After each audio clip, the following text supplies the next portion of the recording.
전해줄 것을 부탁받고, 한편으로는 마음에 조금 저 같은 사람이 무슨 얘기를 할 수 있을까 하는 생각도 있었습니다만, 또 이렇게 보내신 뜻이 계실 것이라 생각하고서 오게 되었습니다. 영광 이 대교에 참 와보니까 너무 좋습니다. 이곳에 우리 담임 목사님 모시고 이 마지막 시대에 믿음 생활하시는 우리 성도님들은 정말 복되십니다. 여기 이 시간에 많은 다른 사람들은 휴일이라고 해서 놀러 갔다 좀 늦게 오시는 분들도 있을 것이고, 집에서 또 드라마나 여러 가지 또 그러한 생활을 할 수 있을 터인데, 그럼에도 이 자리 속에서 시간을 구별하고 오늘 또 물질을 드리고 기도하고 하나님 말씀 듣는 우리 성도님들은 복되십니다. 우리는 주 앞에 반드시 복된 모습으로 설 수 있을 줄로 믿습니다.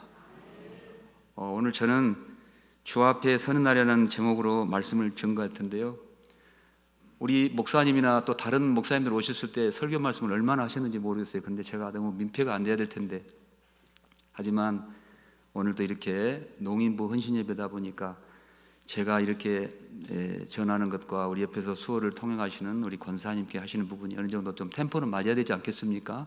제가 막 해버리면 또 이게 안 되면 안 되니까. 그래서 우리 성도님들 조금 시간이 조금 평상시보다 말씀 듣는 시간이 좀 약간 늦어지더라도 양해 부탁드리겠습니다. 네, 감사합니다.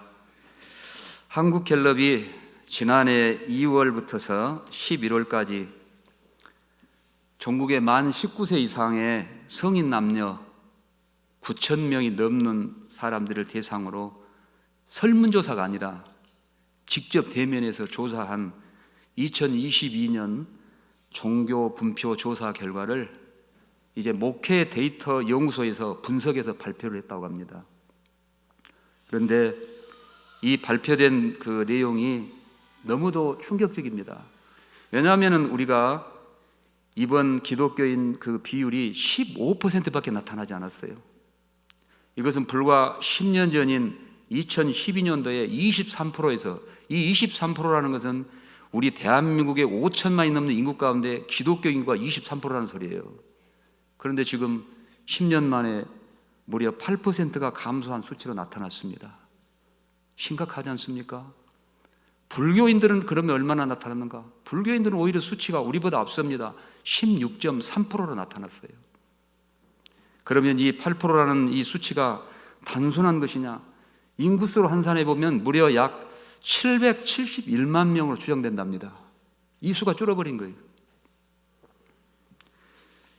그런데 우리가 잘 아는 대로 요즘에 코로나 여파도 있었고 또 그전에도 여러 가지 영향이 있었습니다만은, 여러분들 가나안 성도라고 들어보셨지 않습니까?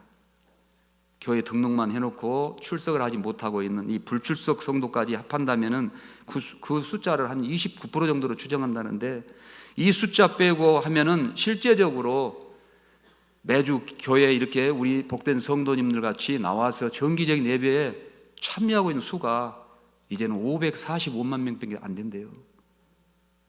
얼마나 안타깝습니까? 코로나 영향도 있었지만은 지금 한국교회가 처해 있는 심각한 위기 상황이고, 또 우리가 이런 자리에서 반드시 새로운 부흥의 물결을 터지 않고서는 안 된다는 그런 현실을 보여주고 있는 것입니다. 사도 바울을 통해서 고린도 전후서가 기록되었던 서기 50년대 중후반의 고린도 교회 내 사정도 비슷했습니다. 우리가 성경을 읽어보면 알겠지만은 이 교회가 하나님의 크신 은혜를 입었음에도 불구하고 시간이 가면서 육신적 성도들이 나눠지면서 계파로 나눠져서 서로 다투고 분열하고 자기 자랑하고, 또 고린도전서 5장을 읽어보면은 교회 내 성도라고 하는 자가 자기 어머니와 함께 동침을 할 정도의 근친상간의 범죄가 교회 안에 있었던 그런 심각한 교회로 전락했습니다. 세상에 일반인들도 안 할 그런 짓을 교회 안에서 이루어졌던 것입니다. 그래서 교회를 세우신 주님의 뜻과는 어긋나는 그 길로 가고 있던 교회, 이러한 교회에 우리 주님께서는 그래도 사랑하시고 기회를 주시고자 사도 바울을 통해서 고린도 전서를 기록하셔서 보내게 하시고, 그리고 그 교회에 회개를 촉구했던 것입니다. 동시에 그 교회가 이러한 문제를 극복하고 하나님의 교회로 새롭게 일어설 수 있는 진리의 말씀도 주신 줄로 믿습니다. 우리 주님은 매만 때리는 것이 아니라 반드시 치료책도 주십니다. 그래서 말씀을 받은 고린도 교회는 회개하고 돌이켰습니다. 이에 주님께서는 다시 한번 사도 바울을 통해서 두 번째 서신서인 고린도후서를 기록하게 하시고 교회에 보내신 것입니다. 오늘 우리가 말씀을 봉독한 그 내용은 모든 성도들이 이 다음에 그리스도의 심판대, 그리스도의 심판석에 반드시 서서 각자의 심판을 받게 된다는 사실, 그렇기 때문에 이 땅에서 남은 생애 동안에 구원받은 성도라면 오직 주 하나님 한 분을 기쁘시게 되는 삶을 살기에 힘을 써야만 한다고 말씀하고 계십니다. 그리스도의 심판석? 그리스도의 심판대? 오늘 들어보지 못하신 분들도 있었을 거예요. 평소에 또 여기에 대해서 관심을 갖고 그 심판석을 대비하는 성도님도 있을 줄로 믿습니다. 그러나 오늘 한 번도 들어보지 못했던 성도님들이라면 진짜 그런 것이 있을까를 주의 말씀을 통해서 믿으시기 바랍니다. 미국의 캘리포니아주에 가면은 파사데나라는 도시대학이 있는데 이 대학에서 수학과와 천문학과 분야의 학장으로 재임을 했던 피터 스토너라는 박사, 그 교수분이 있는데 그분이 쓴 저서가 과학은 말한다, 사이언스 스픽스라는 책이 있습니다. 그런데 이분은 이 책을 통해서 뭘 얘기하고 있느냐, 성경에 기록되어 있는 사복음서 가운데 이 복음서에서 예수님에 관한 예언된 48가지의 예언의 말씀이 있죠. 이 말씀들이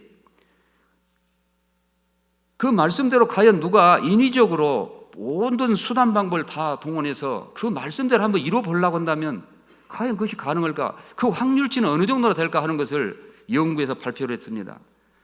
그런데 그가 발표한 내용이 보면은 누군가가 이 48가지의 내용의 예언의 말씀이 하나도 빠짐없이 100% 성취될 수 있는 그 가능성이라고 하는 것은, 그 확률은 1 뒤에 0을 157개가 붙여야 되는 10의 157승분의 1에 해당한다고 그는 이것을 밝혔습니다. 다시 말해서 예수님께서 태어나시기 전 1500년 전부터서 성경에 보면 예수님의 출생이라든지 하실 일들의 예언이 되어 있지 않습니까? 그 1500년 전부터서 시작해서 예수님 출생 400년 전까지 성경에 기록되어 있는 이 예언들이 일어날 확률이 정확히 10의 157승분의 1이란 말이에요. 이거는 통계학적 확률로는 도저히 불가능한 것입니다. 왜냐? 일반 통계적 확률의 법칙에서는 10의 50승분의 1만 돼도 그것은 이론의 수치이지 확률적인 것이지 도대체가 성취될 수 없는 그런 내용이기 때문에 그렇습니다. 그러면 이것은 그 3배가 넘지 않습니까? 도대체 일어날 수가 없는 일이에요. 하지만 오늘 이 자리에 모이신 우리 성도님들, 하나님의 말씀을 믿는 성도님들, 성경을 읽어보면 그 48가지의 예언이 말씀대로 그대로 이루어졌습니까? 안 이루어졌습니까? 이루어진 줄로 믿습니다. 48가지가 다 이루어졌습니다. 왜 그렇습니까? 그것은 하나님께서 약속하신 것이고 하나님께서 이루시기 때문에 그렇습니다. 우리가 읽고 있는 성경 66권 가운데 전체 성경 구절 31,170구절 이상의 이 말씀 가운데서 무려 27%에 해당하는 8,352구절에는 놀랍게도 과거에도 이루어졌고 현재도 이루어져 있고 앞으로도 이루어질 예언에 관한 말씀들이 들어있습니다. 그러니까 우리는 바르게 알아야 돼요. 우리가 읽고 있는 성경의 약 3분의 1 정도의 이 내용은 예언에 관한 말씀입니다. 그런데 우리는 평소에 이것을 얼마만큼 관심을 가지고 읽었는지 모르겠어요. 그리고 예언된 말씀들은 지금까지 말씀하신 대로 하나님의 정하신 때에 그대로 이루어져 왔습니다. 그리고 성경에는 앞으로도 이루어져야 할 500개 이상의 예언들이 있습니다. 이 예언들도 하나님께서는 반드시 하나님의 이름으로 하나님의 때에 이루실 줄로 믿습니다. 예수님께서는 이 땅에 오셔서 2000년 전에 말씀하셨습니다. 하나님의 입으로 말씀하셨습니다. 마태복음 24장 35절 말씀을 통하여서 하늘과 땅은 없어져도 내가 한 말은 결코 없어지지 아니하리라. 아멘. 이 말씀은 무슨 뜻입니까? 성경에 기록된 이 말씀을 말씀대로 반드시 이루시겠다는 약속입니다. 그런데 우리의 문제는 무엇입니까? 우리는 하나님의 말씀을 믿는다 하면서도 내가 이성적으로 이해가 되어지고 체험되어진 그 범위 안에서 주변에서 누가 어떻다더라, 체험했다더라, 그 정도 수준에서만 하나님의 말씀을 이해하려고 하는 거예요. 그래서 하나님 말씀에 대한 이 절대적인 믿음이 없이 임하는 우리의 믿음에 문제 있는 것이지 하나님의 말씀은 절대로 문제가 없습니다. 제가 왜 오늘 이렇게 서두를 말씀을 드리느냐, 이 그리스도의 심판석 앞에 성도들이 한 사람씩 서서 각자의 심판을 받게 된다고 분명히 성경은 말씀하시는데 이 일도 반드시 이루어진다는 말씀입니다. 아멘. 언제 이루어지는 것인가? 우리가 아까 찬양 때도 기도 때도 고백을 했습니다. 예수님께서 이 땅에 다시 오실 그 공중 재림하실 때에 교회의 그리스도인들의 부활 사건이 이루어지고 그 후에 반드시 이 그리스도의 심판석은 이루어질 사건으로서 사도 바울을 통해서 지금 예언된 계시의 말씀입니다. 아멘. 그렇기 때문에 오늘 이 자리에 모인 우리가 구원받은 그리스도인이라면 이 진리의 지식으로 무장해서 우리는 이때를 대비하는 이 남은 지상생의 삶으로 살아가야 될 줄로 믿습니다. 왜냐하면 그렇지 않으면 우리는 자칫 헛된 종교 생활, 종교 행위만 하다가 인생을 끝낼 수가 있기 때문에 그렇습니다. 오늘날 지금 한국에 지금 수만 개의 교회가 존재합니다. 그런데 아까 한국 갤럽에서 조사했던 이런 수치 떨어진 것들, 왜 이렇게 몇 년 동안에 우리가 교회가 이렇게 지금 주저앉고 있습니까? 교회에 문제가 있죠. 목회자들이 문제를 일으켜서 또 여론에 오르지요. 왜 이렇게 됐습니까? 이것은 하나님이 살아계신 것도 아니고 능력이 없으신 것도 아니고 우리의 자질의 문제인 것입니다. 세상 살아가면서도 주변을 보십시오. 분명히 주관이 투철한 사람들, 미래를 바라보는 사람들은요, 옆에서 아무리 돈을 대주면서 범죄를 하라 해도 그 길에 들어서지 않습니다. 하지만 미래가 불투명하고 소신이 없고 주관이 없는 사람들은 주변에 흔들리는 거예요.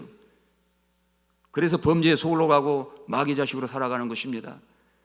우리가 오늘 이 그리스도의 심판석에 대해서 말씀을 듣고 우리는 주관에 있는 그리스도인, 다가올 미래에 대해서 분명한 우리의 눈을 뜨고 현실이 어렵더라도 오늘 특히 예배하시는 우리 농인부의 성도님들 희망을 가지시고 우리의 남은 생애를 하나님이 기뻐하시는 그런 열매로 헌신하는 이 예배 되시기를 간절히 바랍니다.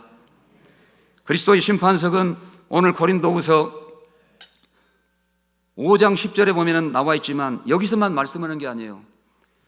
사도 바울을 통해 기록하게 하신 고린도전서 3장 11절로 15절에 보면 여기에서 심판이 어떻게 진행이 되고 무엇이 남고 무엇이 불탄다는 것이 소상하게 밝혀져 있습니다. 또한 로마서 14장 10절로 11절에 보면은 하나님의 심판대라는 이름으로 그 명칭이 바뀌어 있지만은 똑같은 내용의 부분을 무려 3군데서 그대로 계시하고 계십니다. 그래서 이 심판석은 구원받은 성도들이 서는 것이에요. 우리가 천국에 가느냐 지옥에 가느냐가 심판되는 그런 심판의 자리가 아닙니다. 왜냐, 이 심판석에 설 사람들은 예수님을 통해서 이미 구원받은 성도만이 설 수 있습니다. 아멘. 구원받지 못한 사람들은 이미 지옥으로 가는 거예요. 그래서 구원받은 성도가 이 땅에서 구원을 받은 이후로 이 지상생에서의 남은 생애를 살아오는 동안에 주님을 위해서 무엇을 하고 헌신했는가, 어떻게 살았는가, 이런 부분에 대해서 심판을 받는 자리입니다. 그래서 로마서 14장 10절로 12절을 통해 보면은 각자가 행한 일들에 대해서 우리 주님 앞에서 우리의 입으로 우리가 행한 일들을 이실직고 해야 됩니다. 얼마나 두렵겠습니까? 혹시 이거 가운데 우리 성도님들 가운데 재판정에 참관인으로 참석했던 분들이 있습니까? 아니면 혹이라도 피치 못할 내가 억울함을 통해서 내가 판사 앞에 서야 했던 그런 부분들. 저희는 언젠가 우리 교회 집사님 한 분이 그 옆에 그 못된 사람이 모함으로 법원에다가 이상한 것을 갖다 소송을 거는 바람에 그 순진하고 법 없는 그 분이 재판정에 서서 재판을 받을 때 제가 가서 봤어요. 그분이 판사 앞에서 섰을 때 눈물을 흘리는 거예요. 죄도 없는데도 불구하고, 설 수 있는 그 이유가 없는데도.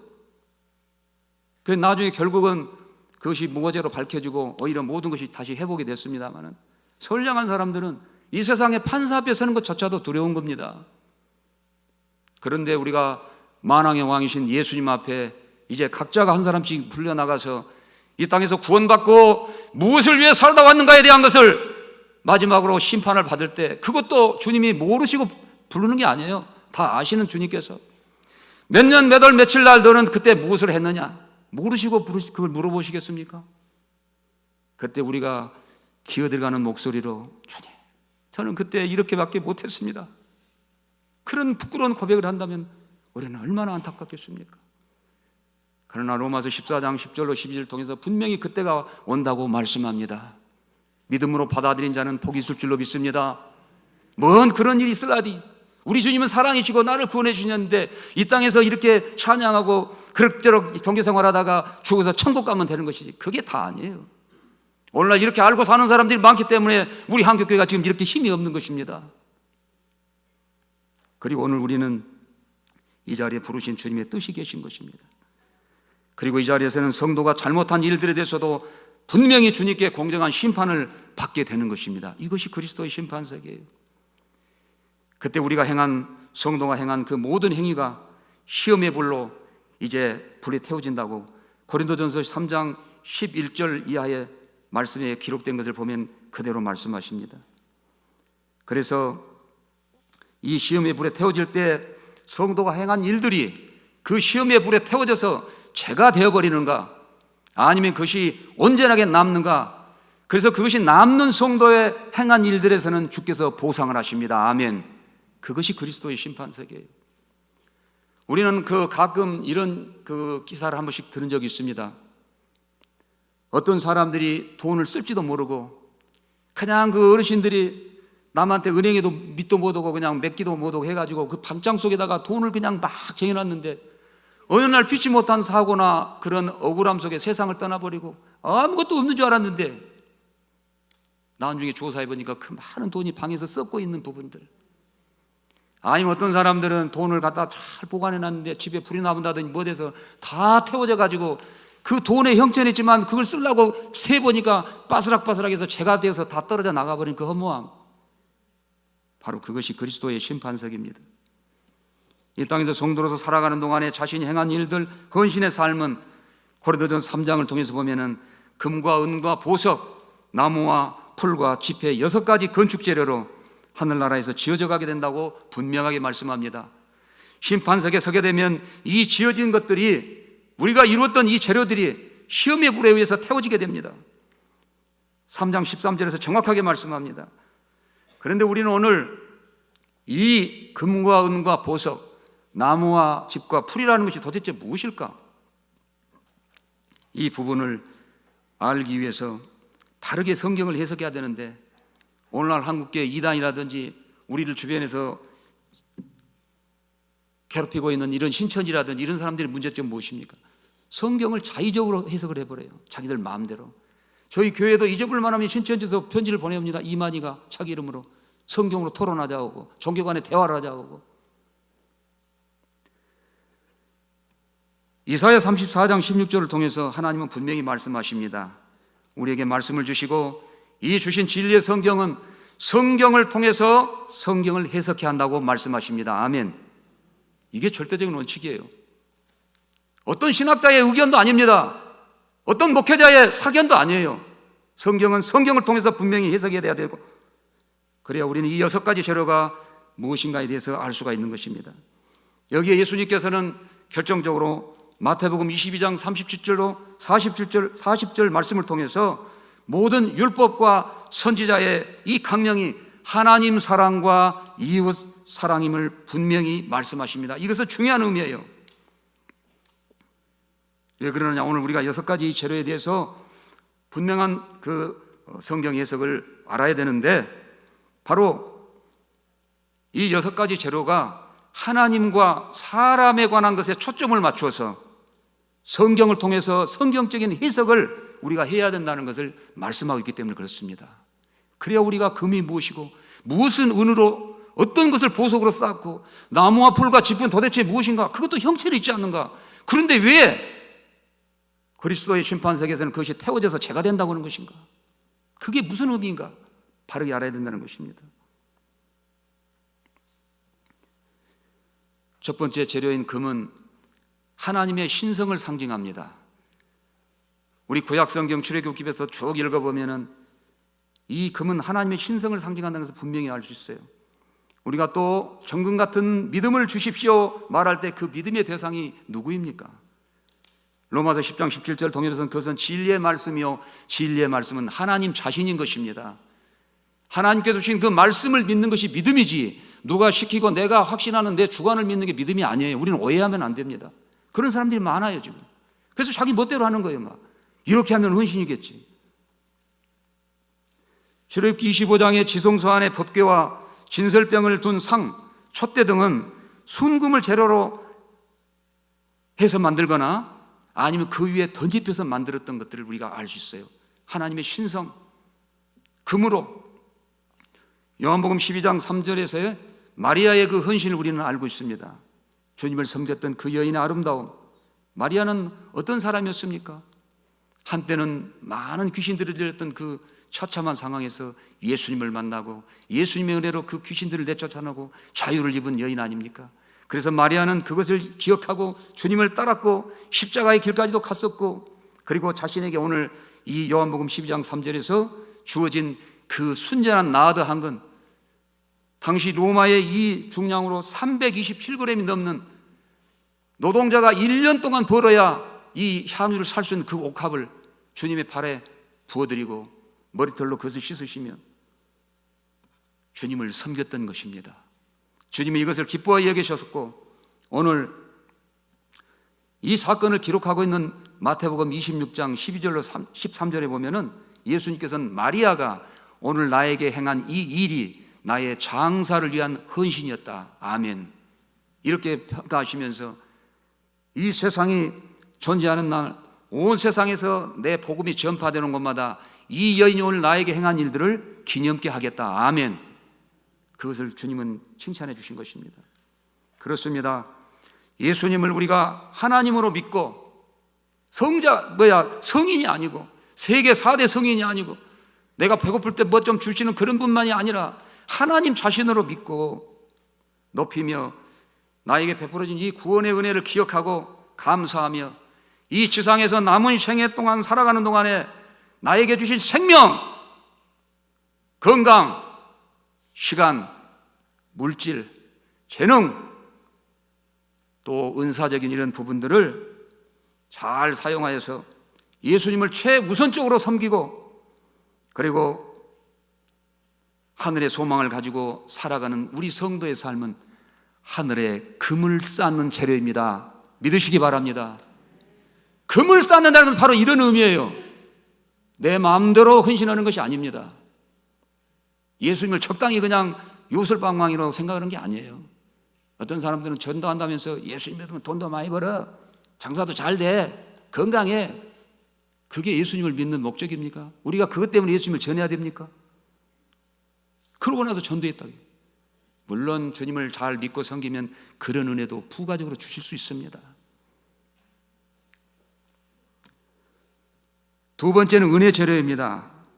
은이라고 하는 것은 성경에서 보면은 구속의 값, 우리의 몸값입니다. 사람의 생명값이에요.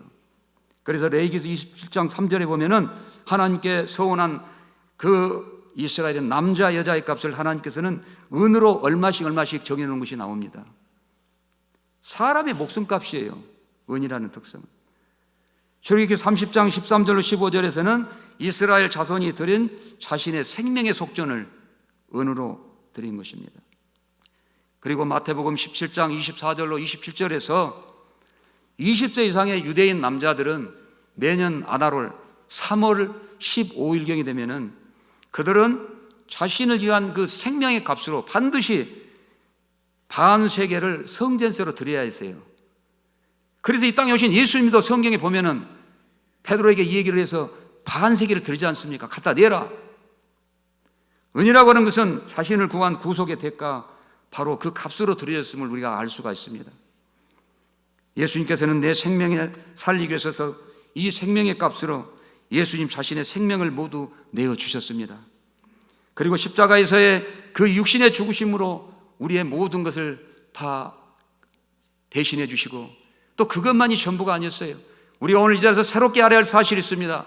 그것은 시편 22편 6절에도 기록되어 있고, 이사야 53장 10절에도 기록되어 있고, 마가복음 9장 48절에도 기록되어 있고, 베드로전서 3장 19절, 에베소서 4장 9절 속에 담겨진 이 내용들을 종합해서 예수님의 행하심의 일을 우리가 이해해야 되는 것입니다. 그것은 바로 나 같은 죄인을 위해서 베푸신 주님의 그 은혜라는 것은 단순한 십자가에서 6시간 동안 매달려서 돌아가신 육신의 그 죽음이 다가 아니었다는 거예요. 성경 시편 9편 17절에서 뭐라고 말씀하십니까? 악인은 스올 지옥으로 돌아가며 하나님을 잊어버린 모든 민족들도 그러하도다와 같이 이 땅에서 우리가 예수님을 몰랐고 구원을 받지 못했다면 우리는 그날 숨이 끊어짐과 동시에 모두가 다 이 땅 속에 있는 지옥으로 내려갈 사람들이었습니다. 우리의 육신은 이 땅에서 호화로운 장사를 지내고 육신은 땅에다 묻어놨다고 해서 안심할 것이 아니라 우리 안에 있는 이 영혼은 지옥으로 갈 수밖에 없는 거예요. 그런데 이 성경의 말씀들, 예수님께서 태어나시기 수백 년 전에 기록됐던 이사야서 선지자의 말씀이라든지 예수님이 이 땅에 오셔서 지옥을 말씀하셨던 마가복음 9장을 통해서 모든 걸 통해서 보면은, 베드로전서를 통해서 보면은 예수님께서는 단순히 십자가에서 6시간 매달려 돌아가시고 무덤에 장사지는 끝이 아니었다 이 말이에요. 그분은 우리의 혼을 구원하시기 위해서 우리의 혼이 당해야 할 그 지옥에 내려가신 것입니다. 그곳에 내려가셔서 그 지옥의 모든 고통을 당하시고 내 죄값을 치르시고 3일 후에 부활하셨습니다. 아멘. 이것이 성경의 진리예요. 우리는 이것을 너무도 모르고 있습니다. 그렇기 때문에 우리가 은혜로 하늘에 쌓는다는 이유는, 그 내용은 무엇이냐? 내가 성도라면은, 내가 길 가다가든 내 이웃이든 아니면 어떤 모르는 사람이랄지라도 그가 예수님을 모르고 있다면 내가 만나는 그 사람에게 진지함으로 이 진리를 전해주는 일. 당신이 지금 하나님 앞에 죄인인데 그렇게 살다가는 죽어 지옥 갈 수밖에 없는데, 하나님 앞에 죄인임을 인정하고 예수님이 당신의 죄를 위해서 십자가에 죽으시고 장사되시고 부활하신 이 사건을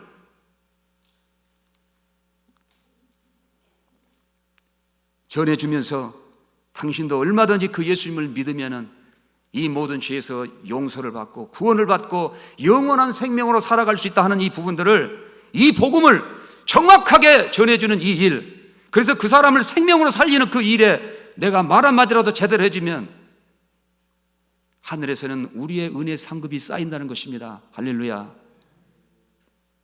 얼마나 감사합니까? 내가 그 생명의 길을 한마디 가르쳐주기만 해도 우리는 이런 경험을 진짜 하지 않습니까? 지금이야 자동차를 가지고 다니면은 기술이 발달돼서 뭐 내비게이션, 저도 여기 오는데 그냥 내비게이션 그 앉아가지고 최근에 좀 교환을 했거든요. 정확하게 와요. 그냥 이렇게. 얼마나 감사합니까? 내가 길이 틀어지려고 하면 또 경로를 수정해서 해주고 계속 이걸 가르쳐주는 거죠. 그러나 과거에는 어땠습니까? 내비게이션이 어디가 있습니까? 시골 사람들이 저 차 몰고 서울에 어디 간다면 물어서 찾아가고 또 헛다리 짚고 돌고 시간 깨지죠. 그때 누군가가 내가 가야 할 그 목적지를 선뜻 나서서 안내해 줄 때 그 말 한마디가 얼마나 고맙던가요. 등산을 가가지고 어떤 못돼 먹은 사람이 그냥 얘 먹어보라고 그 이정표를 갖다 팩 돌려놔 버렸어요. 반대로. 그런 사람도 있어요. 그러면 그곳에 지리도 모르고 온 사람들, 그것도 남들하고 같이도 하냐고 오랜만에 마음 좀 추스려 보려고 좋은 마음 먹고 산으로 갔는데 그날따라 날씨도 일기도 불순하면서 막 힘든데 빨리 하산해야 하는데 그 잘못된 이정표를 봤다고 생각하십시오. 그 사람 어떻게 되겠습니까? 그럴 때 누군가가 헤매는 그 사람에게 그 갈 장소 한번 말 한마디 해줄 때 그 사람은 얼마나 안전하게 귀가할 수가 있습니까? 바로 이것입니다. 디모데전서 2장 4절을 보면 우리 하나님 아버지의 이 75억이 넘는 8억이 넘는 인구들 이 세상 살아가는데 우리 모든 인류에게 하나님이 원하시는 가장 그 첫 번째 마음이 무엇입니까? 아버지 하나님을 떠나서 세상 죄악에 묻히고 마귀 자식으로 살면서 죽음을 두려워하고 죄의 노예로 살면서 심판 지옥으로 갈 수밖에 없는 이 인생들이 제발 예수님 믿고 복음 믿고 하나님 품으로 돌아오는 거 아닙니까? 그것이 하나님 아버지의 가장 큰 관심사 첫 번째예요. 그 길을 위해서, 그 뜻을 위해서 나를 남겨놓으셨는데 먼저 구원하시고 내가 이 일을 위해서 그 누군가에게 이 복음 한마디 바르게 정확하게 길을 알려주는 거, 이보다 귀한 일이 어디 있겠습니까? 그것을 하나님은 하늘에서 기록하시는 것입니다. 아멘. 그것이 우리가 은을 쌓아가는 것이에요. 이 은을 많이 쌓아가시기 바랍니다. 이 세상에는 아무리 은을 쌓아놔봐야 죽어서 못 가져가요. 우리는 이것을 하늘의 보화로 은세탁을 할 줄 아는 지혜로운 자들이 되어야 됩니다. 그것은 내 입에서 복음의 말씀을 정확하게 전해주는 것. 엉터리로 전하지 말고. 이 일을 위해서 우리가 해나갈 때 하늘나라에 우리의 영원한 은을 저축하게 되는 것입니다. 믿으시기 바랍니다. 금과 은이 무엇인지 말씀드렸죠. 이제 세 번째 보석을 말씀드리겠습니다. 사람들을 의미합니다. 왜냐하면 구약성경 스가랴서 읽어보면 9장 16절에서 하나님께서 구원하실 하나님의 백성들을 하나님께서는 면류관의 보석이라고 말씀하십니다. 그리고 잠언 31장 10절에 보면 우리가 잘 아는 대로 현숙한 여인을 진주 보석으로 표현합니다. 이 땅에 오셨던 예수님께서 마태복음 13장 46절에서 진주를 통해 비유를 말씀을 주실 때 뭐라고 하십니까? 거기서 말하는 진주라는 것은 주님의 신부 교회를 말씀하시는 거예요. 구원받은 우리 그리스도인들. 그래서 주님께서는 이 진주 주님의 교회를 주님의 값을 치르시고 사주셨습니다. 아멘. 그렇기 때문에 성도가 복음을 전파하여서 이제까지 마귀의 사슬에 매여있던 사람을 예수님께로 인도해 올 때, 그 사람을 이렇게 직접 주님의 품으로 인도해 올 때, 초청잔치를 통하든 아니면 어떤 것을 통하든 간에 예수님 안에 그 사람이 들어오게 될 때 그 모든 사람들이 여러분의 보석이 되는 것입니다. 아멘.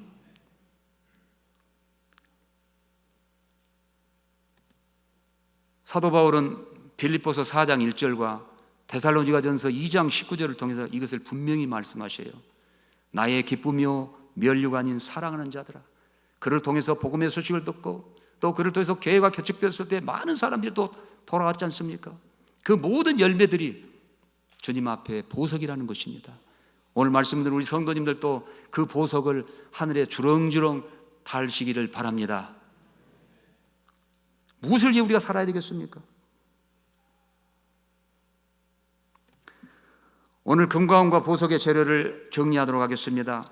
이 땅에서 성도로서 우리가 살아가는 동안에 주님께서 나에게 주신 건강과 생명, 물질, 시간, 재능, 은사에 또는 생활의 모든 여건들을 우리가 이제는 하나님의 뜻을 위해서 쓰기를 작정하고 분명한 목표를 정하고 그것을 잘 사용을 해서 주님을 변함없이 바르게 잘 섬기고 멸망 지옥을 향해 가는 사람들에게 영생의 길을 확실하게 전달해주고 가르쳐주고 그들을 예수님의 품 안으로 이렇게 인도하는 일에 복되게 쓰임을 받으면 이것이 하늘나라에 우리가 살아있는 동안에 남은 생에 살아가는 동안에 금과 은과 보석으로 쌓는 것입니다. 믿으시기 바랍니다.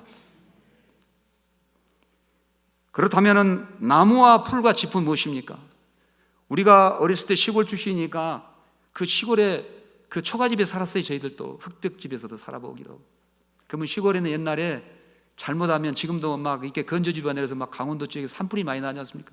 동네에 느닷없이 어느 초가집에서 불이 나서 막 연기가 올라옵니다. 그러면 막 방송을 하면 집에다 다급하니까 밖에서 한나라도 막 들고 막 쫓아가는 거예요. 뭐 그때 119 어디가 있겠습니까? 그래서 정신없이 막 물 퍼서 그 지붕이라도 꺼요. 나중에 그 불이 어느 정도 진화되고 나서 보면은 너무 허망합니다. 새까맣게 타가지고 그 안에서 망연자실 울고 있는 사람들, 삶의 모든 터전이 한순간에 다 잿더미가 되어버린 거예요. 집에 영체는 있지만 가서 건드려 보면 부시시 다 쏟아져 버리는 거예요. 건들면 쏟아져 버리는 거예요. 새까맣게 타져가지고. 나무와 풀과 짚은 이것입니다. 오늘 우리는 이것을 정확히 전달 드려야 돼요. 나무와 풀과 짚으로 하늘에 쌓는다는 것은요, 우리의 육신적인 것을 의미합니다. 그것은 무엇입니까? 우리가 예수님 믿고 구원을 받았다지만은 못 버린 옛사람의 습관들, 하나님이 싫어하시는 그러한 못된 죄악들, 끊어내지 못하는 부분들, 우리의 과거에 그 버려야 할 잘못된 생각, 습관들, 이런 것은 버리지 않고 그저 내가 사람 앞에서, 목사님 앞에서, 교회 앞에서, 성도들 앞에서 그냥 내 식대로 행하면은 이것이 하늘에 쌓인 걸로 착각하고 있는 거예요. 바로 그 버리지 못한 육신의 본성을 통해서 내가 헌신했다고 하는 것입니다.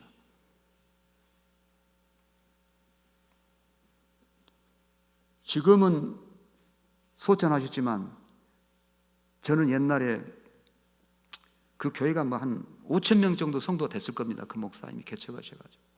근데 혹시 성도님도 그 간증 들으셨는가 모르겠는데, 그분이 목회자를 하시면서요 대단하신 분이셨어요. 성경도 막 달달 외우시고 이 땅에서 많은 일을 하셨습니다. 학교도 지어서 막 학생들도 가르치고 아파트도 지어가지고 막 이렇게 어려운 이웃들에게 저렴하게 나눠주고, 이 땅에서 상도 많이 받고, 풍요를 오라고 하면 자기 교회 5천 명이니까 자기 교회라도 좀 더 큰 교회에서 불러줘야 가고, 1,000명이나 되는 데서 부르면 안 가, 이런 사람이었어요. 그런데 그분이 주님의 그냥 매를 맞으셔가지고 온몸이 그냥 오징어 비틀어지듯이 다 비틀어져 버리고, 그래서 진짜 목숨만 살려주십시오 하는 마음으로 있던 중에 주님이 그를 체험을 시키신 거예요. 그분은 가봤더니 자기가 받을 집 상급이 아무것도 없는 거예요. 빈털터리. 이 땅에서는 그렇게 많은 일을 했고, 그래서 왜 그런다냐고 그 이유를 들어봤더니 주님의 뜻과는 맞지 않는 것이었어요. 사람 앞에서는 많은 것을 했고 칭찬을 받고 상을 받았지만, 나무와 풀과 지푸로 쌓는다는 건 바로 이것입니다. 오늘 이 자리에 모인 우리 성도님들은 혹여라도 내 삶을 돌아다 보면서 우리가 이 시간 정말 주님 앞에 기도해야 됩니다. 오늘 저 같은 부족한 사람을 이곳에 보내신 주님의 이유, 오늘 여러분들이 정말 구역장 또는 목사님의 그 눈치로 나와주고 계신 분들 있을지 모르겠지만은 오늘 이 자리가 복됩니다. 왜냐하면 우리는 올바른 진리의 지식을 듣게 되고, 그 지식을 따라 믿는 것이 진짜 믿음이고, 그 믿음을 따라 행하는 것이 진정한 헌신이기 때문에 그렇습니다. 나무와 풀과 지푸로 쌓으면요 사람들 보기에 형체는 존재해요. 자기도 착각합니다. 아, 내가 상을 많이 받겠다. 옆에서도 말을 해요. 권사님은, 집사님은, 장로님은 많이 받을 것입니다. 그러나 주님 앞에 심판석에 섰을 때 그 모든 것이 시험하는 불로 태워졌을 때에 쉑하면 채만 남아버린다면 얼마나 허무하겠습니까? 그때 가서는 가슴을 쳐도 만회할 길이 없어요. 생명이 떠났는데 어떻게 우리가 다시 이 땅에 와가지고 다시 이 섬김의 자리를, 헌신의 자리를 하겠습니까? 시험하는 불에 의해서 태워지고 채만 남게 될 행위들, 어떠한 상도 없는 것, 우리는 그것을 알아야 됩니다. 그것이 나무와 풀과 집회 재료로 헌신한다고 쌓았다는 것이에요. 지금 대한민국 교회에 많은 사람들이 있지만은 헌신의 이름을 한다고 이름을 하고 있지만, 이런 나무와 집과 풀로 지금 쌓고 있는 사람들이 너무나 많습니다. 나는 그러한 일에 지금 혹시라도 하고 있지 않는가 돌아봐야 돼요. 오늘 이 저녁에 우리를 이곳에 부르시고 이 말씀을 듣게 하시고 저 2층에까지 지금 앉아 계시는 분들,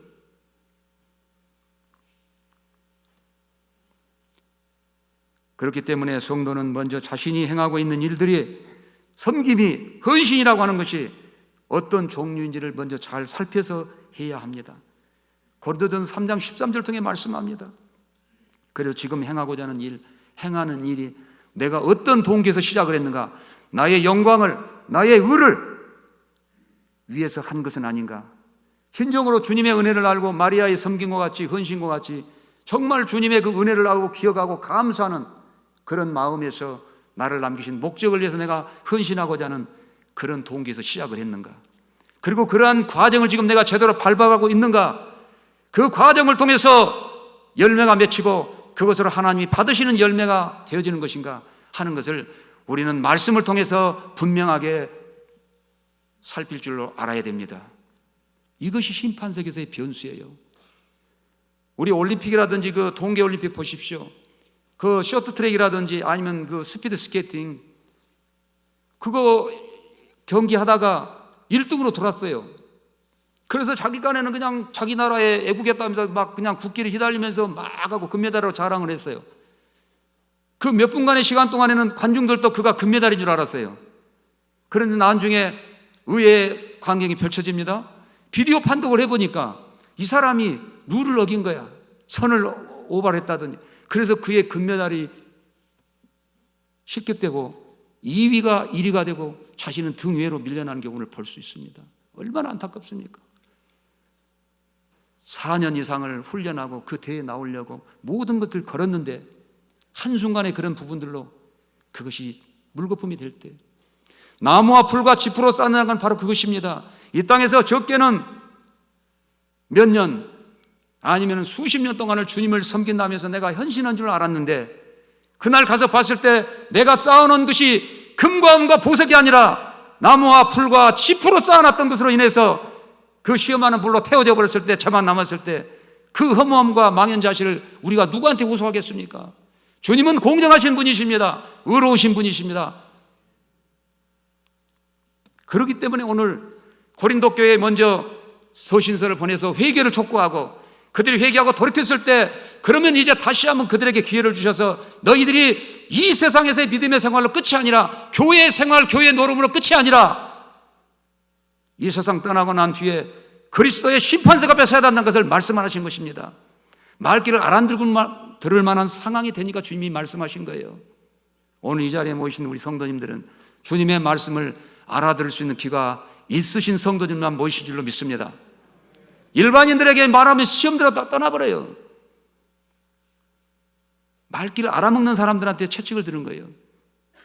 지혜로운 자에게 매를 드는 것입니다.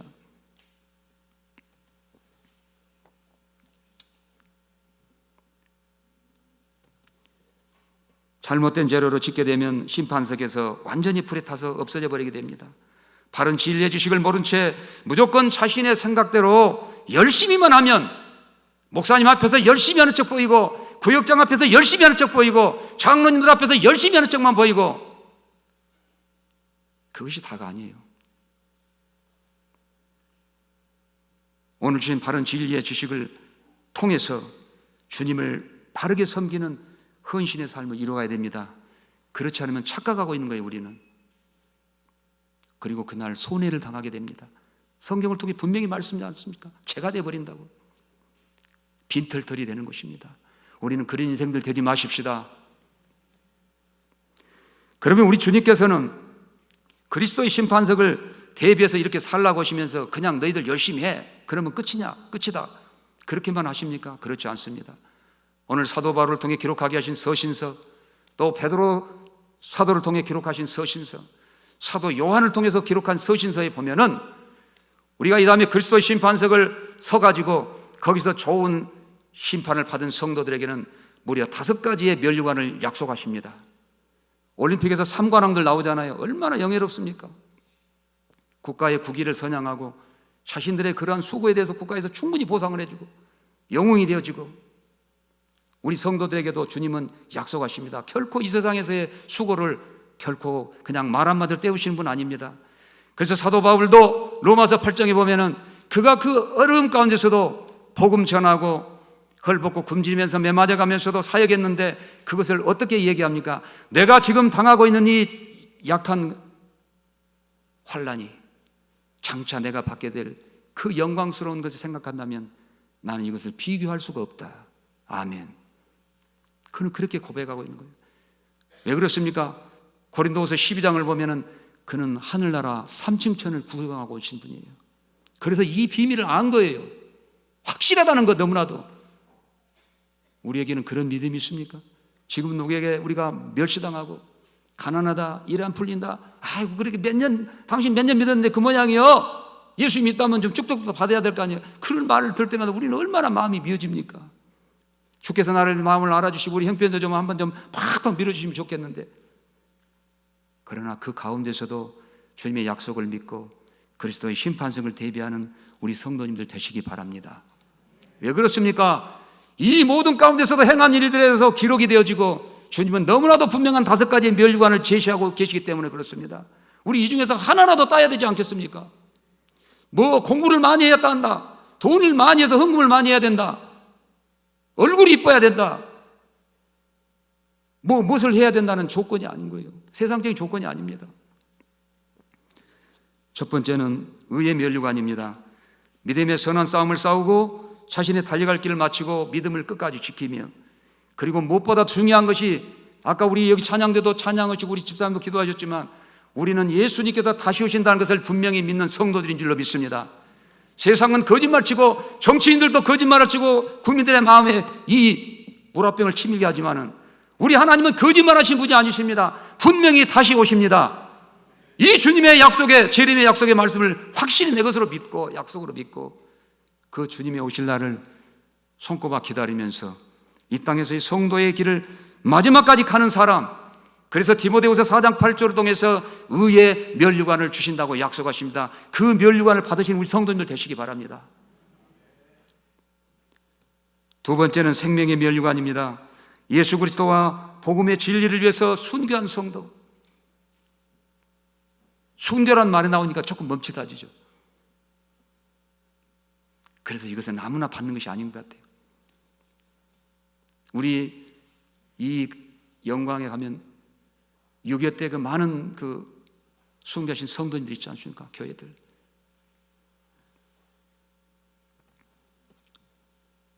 계시록 2장 10절을 통해 분명히 약속하십니다. 세 번째는 썩지 않을 면류관입니다. 오늘 고린도전서 9장 25절 27절을 통해서 우리가 이 땅에 살아가는 동안에 죄의 유혹에서 승리하며 믿음의 길을 끝까지 달려가는 성도가 그 성도에게 주신다고 약속하십니다. 그 면류관을 받는 우리 모두가 되십시다. 네 번째는 영광의 면류관입니다. 신실하게 생명들을 살려내고 특별히 자기에게 맡겨주신 이 양들을, 이 영광대교의 이 주님의 양들을 신실함으로 목회해서 예수 그리스도의 군사들로 세워내고 마귀의 권세에서 승리할 수 있게 하고 죄의 유혹에서 승리하며 살아갈 수 있는 성도로 키워내는 목회자들에게 주님이 주십니다. 우리 김용대 목사님이 그러한 또 우리 부교육자 목사님들이 모든 사역자들이 이 면류관을 받도록 성도님들 기도해 주시고, 이 면류관은 목회자들만 받을 수 있는 게 아니에요. 오늘 이 자리에 나오신 예배하시는 성도들 가운데 혹시 교회 학교에서 지금 교사 역할을 맡고 계시는 분 손 한번 들어보십시오. 교회 교사하고 계신 뭐 주일학교 됐든 뭐 중고등부 됐든 간에 오른쪽 불쩍 들어보세요. 예, 감사합니다. 우리 교사분들도 희망을 가지시기 바랍니다. 꼭 목회자가 되고 사역자가 돼서 잘한다고 그래서 주님이 이 상급 주시는 게 아니에요. 한 생명이 얼마나 귀합니까? 여러분들이 맡고 있는 그 어린 심령들, 그 청소년들을 하나님의 말씀으로 잘 영육하고 그들이 세상 죄에 빠지지 않고 마귀를 대적해서 승리하며 훌륭한 그리스도의 군사로 세워져 갈 때에 주님은 여러분의 수고를 기억하십니다. 아멘. 영광의 면류관 받을 수 있어요. 마지막으로 자랑의 면류관입니다. 우리 아까 말씀드렸지만 은과 같은 보석과 같은 재료를 많이 쌓아서 하나님의 품을 떠나 살고 있는 불쌍한 그런 영혼들에게 바르게 복음을 전해주고 그들을 주님께로 인도해 해온 일에 쓰임받은 성도님들, 바로 그들이 이 면류관을 받게 됩니다. 우리 희망이 있지 않습니까? 대학을 나와야 준다, 뭐 세상에서 어떤 조건을 쟁취를 해야 준다, 그런 거 아니지 않습니까? 내가 주님의 사랑, 은혜를 기억하고 하고자 하는 이 열심, 그리고 이 약속에 대한 분명한 확신 가지고 나가면은 우리는 이 면류관을 받을 수가 있을 줄로 믿습니다. 희망을 가지시기 바랍니다.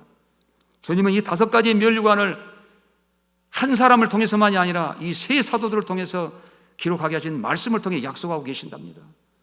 얼마나 확실합니까? 세상에서 우리가 상을 받고 메달을 목에 거는 일은 대부분 상대평가입니다. 남보다도 앞서야 되고 나보다도 더 떨어진 사람이 있어야 내가 상을 받는 것이지, 그렇지 않으면 안 되는 거예요. 하지만 그리스도 심판석에서 우리가 받게 될 이런 면류관에 대한 주님의 심판의 기준은 절대평가입니다. 그 자격에만 해당되면은 그 숫자가 얼마든지 간에 주님은 다 주십니다. 아멘. 요한계시록 22장 12절을 통해 약속하고 계셔요. 보라, 내가 속히 오리니 내가 줄 상이 내게 있어 각 사람에게 그가 행한 대로 그의 행위에 따라 갚아주리라. 아멘. 그러니까 이건 절대평가인 거예요. 주님의 그 법칙 안에서 주님의 은혜를 알고 헌신의 삶을 사는 그 사람 누구든지 받을 수가 있습니다. 그리고 히브리서 6장 10절을 통해서 더 정확하게 말씀하시죠. 주 하나님께서는 사랑하는 자녀들의 행한 일과 사랑의 그 수고를 절대로 잊지 아니하시는 분이시다. 아멘. 이 신약교회 시대 성도에게 해당되는 누가복음 19장에 보면 문화의 비유가 나오죠. 달란트 비유 말고 문화의 비유. 그 문화의 비유에서의 상급은 우리 교회 시대, 신약교회 시대 살아가는 우리 성도들에게 주시는 말씀입니다. 우리가 받게 될 상급의 그 부분을 비유를 통해 말씀하시는 거예요. 이 말씀 외에 성경의 여러 본문들, 그리고 특별히 디모데후서 2장 12절을 통해서 주님은 분명히 말씀하십니다. 바로 그리스도의 심판석에서 주님께로부터 귀한 상급과 면류관을 받은 성도들은 장차 주님께서 다스리실 그 나라의 통치에 함께 동참하게 된다고 약속하십니다. 아멘.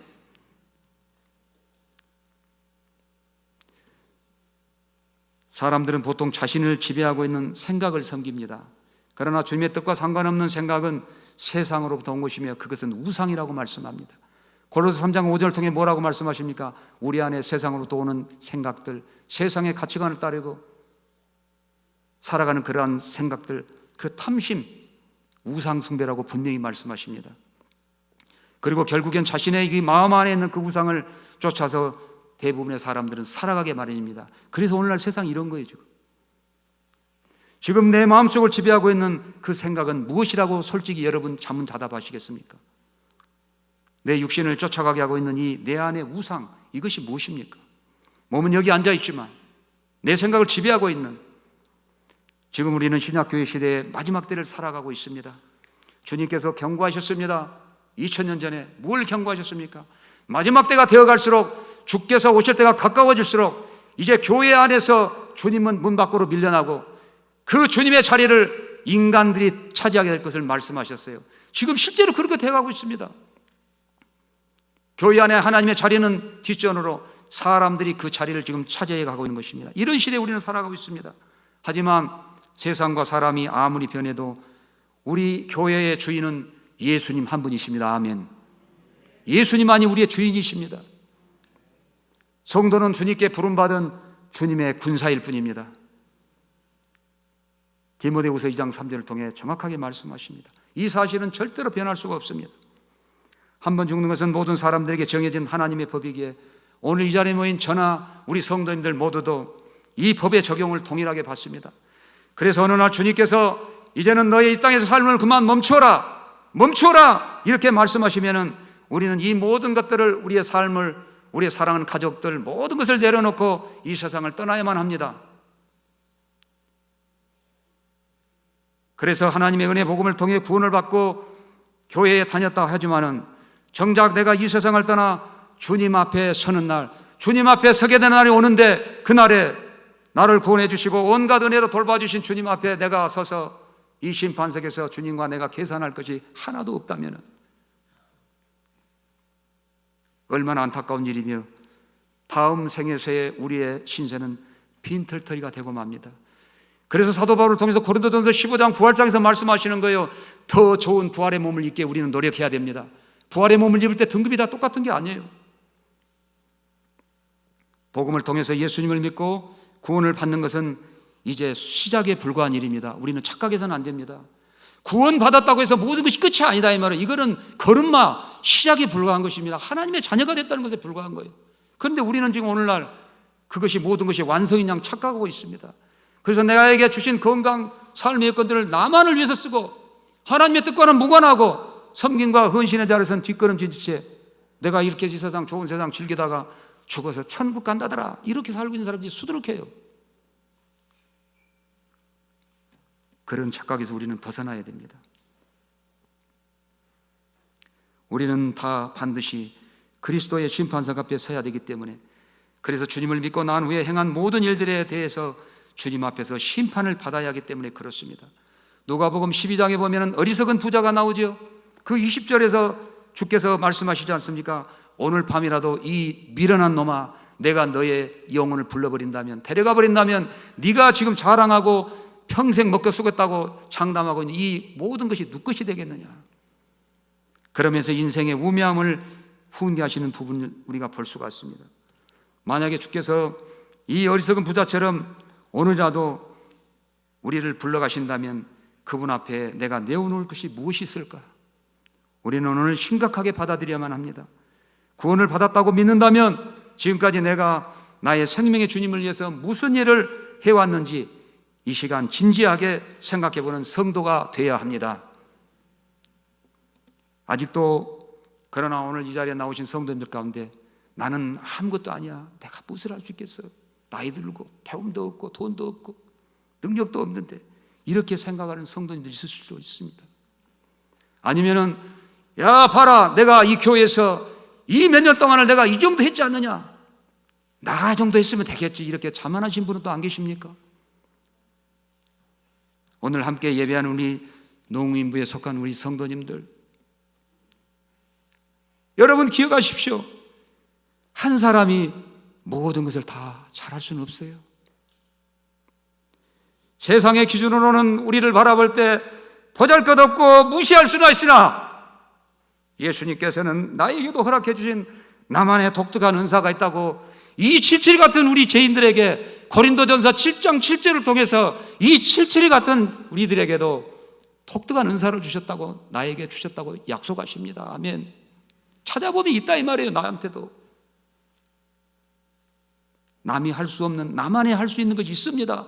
그거를 통해서 주님은 이 교회를 이루어가게 하시는 거예요. 우리 몸이 머리 있고 탈다리 있지, 머리만 다 붙어있다고 생각해 팔다리가 없어요. 우리가 괴물이지 인간이 될 수 있습니까? 교회도 마찬가지인 거예요. 각자의 역할, 주신 은사가 있어서 이 영광 대교회를 통해서 우리 성도님들 모이게 하신 것입니다. 그리고 이 땅에 하나님의 나라를 확장시키고 마귀와 싸우고 잃어버린 그 불쌍한 세상 사람들을 구원하고 주님의 오심을 기다리며 주님을 섬길 수 있는 이 교회를 이루어 주신 것입니다. 아멘. 얼마나 감사합니까? 우리는 이 나에게 주신 그 독특한 은사를 통해 주님을 섬기며 헌신의 삶을 살아갈 수가 있는 것입니다. 시끄럽고 다투며 분열된 채 교회 안에서 근친 상간의 죄까지 범했음에도 우리 성경을 다시 읽어봐야 됩니다. 고린도전서 1장 2절과 고린도후서 1장 1절을 한번 읽어보십시오. 사도 바울을 통해서 그 타락한 교회에, 세상 말로 하면 싸가지 없는 교회, 가능성 없는 그 교회에 주께서 편지의 서신서의 처음 출발을 어떻게 하시는 것인가? 그럼에도 그들을 고린도에 있는 하나님의 교회라고 불러주십니다. 아멘. 편지가 이렇게 시작이 돼요. 고린도에 있는 하나님의 교회. 얼마나 눈물 납니까? 이렇게 부르시는 예수님의 음성을 우리는 기억해야 됩니다. 그래서 이 시간 주님께서는 나 같은 사람에게도 그렇게 보아주시고 희망을 주시는 것입니다. 부탁을 하시는 것입니다. 모두가 서로 협력해서 그리스도의 한몸됨을 이루고 주님의 선하신 뜻을 위해 쓰임받는 헌신의 삶을 위해서 결단하고 새로운 출발로 나아가야 될 줄로 믿습니다. 이 세상이 지금 힘듭니다. 경제도 힘들고 정치도 불안하고, 그러나 이 세상이 힘들어도 우리가 조금만 더 인내하면 약속하신 주님께서는 반드시 다시 오시고, 우리는 주님 다시 오시는 날 우리는 실제적인 이 살과 뼈를 다시 입고 다시는 아프지도 않고 우리 소리도 확실히 듣고 죽음도 없는 썩지 않을 영원한 부활의 몸을 입고 우리의 주님과 함께 영원한 삶을 살게 됩니다. 믿으시기 바랍니다. 이 땅을 떠나야 할 사건, 그리스도 심판석 앞에 서야 할 시간은 반드시 나를 찾아오게 되어 있습니다. 시간은 나를 분명히 찾아옵니다. 내가 피하고 싶어도 오지 말라 해도 그 시간은 나를 찾아옵니다. 예고도 없이. 성도가 이 진리의 말씀에 대한 믿음을 가지시고 신실함으로 주님을 섬긴 이 땅에서의 모든 일들은 장차 받게 될 영원한 상급과 면류관의 제자들이 됩니다. 우리 모두가 그리스도의 심판석 앞에 서는 날 엄청난 이변이 있게 될 것입니다. 아까 서두에 말씀드렸듯이 전혀 관심 없었던 사람, 어마어마한 상급을 받을 사람이 있을 것이고, 이 땅에서는 사람들 보기에는 어불장나게 했던 그런 사람들이 아무것도 없는 빈털털게 되는 것을 우리는 목격하게 될 것입니다. 이것이 그리스도의 심판석이에요. 말씀을 정리합니다. 남은 생애 동안에 현재 나에게 맡겨주신 것들로 주님께 기쁨과 영광이 될 수 있는 일들을 하나로 더 실천할 수 있는 오늘 이 자리에 모이는 우리 모든 헌신하는 성도님들 다 되십시다. 그리고 그리스도 심판석을 반드시 믿고, 그때가 내가 그 앞에 서야 된다는 걸 믿고, 그때 주님의 칭찬을 듣고 이 땅에서 헌신하고 드렸던 것을 통해서 주께로부터 귀한 상급과 면류관 받는 모든 성도님들 되십시다. 그리고 무엇보다도 이 땅에서 살아가는 동안에도 주님의 은혜를 우리가 힘입어서 복된 삶을 살고 장차 주님의 다스리심의 나라에 함께 참여할 수 있는 복된 유업을 받는 성도님들 되시기를 주님의 이름으로 축원드립니다.